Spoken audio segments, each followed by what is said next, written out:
దేవుని వాక్యం ఏం చెప్తోంది? ప్రభువునందు మీరు ఒకరికొకడు లోబడి ఉండండి. Submit to one another in the lord. ప్రభువులో మనము ఒకరికొకరము లోబడే వారంగా ఉండాలి.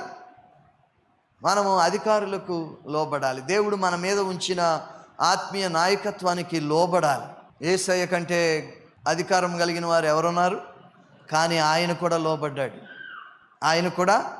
లోబడ్డాడు. ఆయన ఒక మానవునిగా ఈ భూమి మీదకి వచ్చాడు కాబట్టి ఆయన కూడా లోబడ్డాడు. చూడండి, లూకాసు వార్తలో ఒక వాక్య భాగం మనం చూద్దాం. లూకాసు వార్త 2వ అధ్యాయము, 51వ వచనం చూడండి. లూక్ 2:51.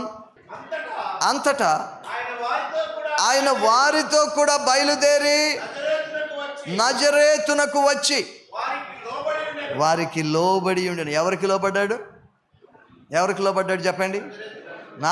తన తల్లిదండ్రులకు లోబడ్డాడు. అంటే యోసేపు మరియలకు లోబడ్డాడు. వారికి లోబడి ఉండెను అని మనం చదువుతూ ఉన్నాం. ఊహించగలరా?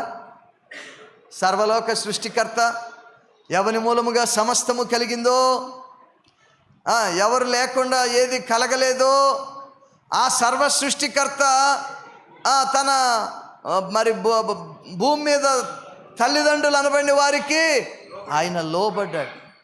He submitted himself.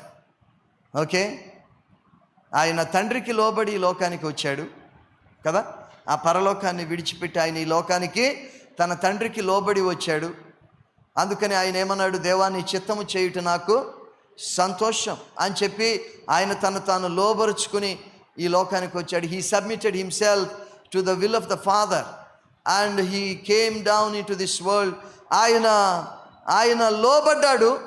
ఆయన మన నుంచి ఏం కోరుతా ఉన్నాడు? లోబడాలని కోరుతున్నాడు. దేవునికి స్తోత్రం, హల్లెలూయా. చూడండి, హెబ్రీయులకు రాసిన పత్రికలో 5వ అధ్యాయం 8వ వచనం చూడండి. ఆయన కుమారుడయుండి తాను పొందిన శ్రమల వలన విధేయతను నేర్చుకున్నాడు. అంటే అంతకుముందు ఆయన అవిధేయుడిగా ఉండి తర్వాత విధేయత నేర్చుకున్నాడని కాదు. తండ్రి ఏది చెప్తే అది చేసే విధేయత ఆయన చూపించాడు. శ్రమలు పొందాలని తండ్రి చూపించినా కూడా ఆ శ్రమల పాత్రను ఆయన వద్దని తిరస్కరించలేదు. నీ చిత్తమైతే అన్నాడు. చివరికి ఏమన్నాడు? నా చిత్తము కాదు, నీ చిత్తమే సిద్ధించునుగాక, నెరవేరునుగాక అని ఆయన మరి తండ్రి అప్పగించిన పాత్రలోనిది త్రాగాడు.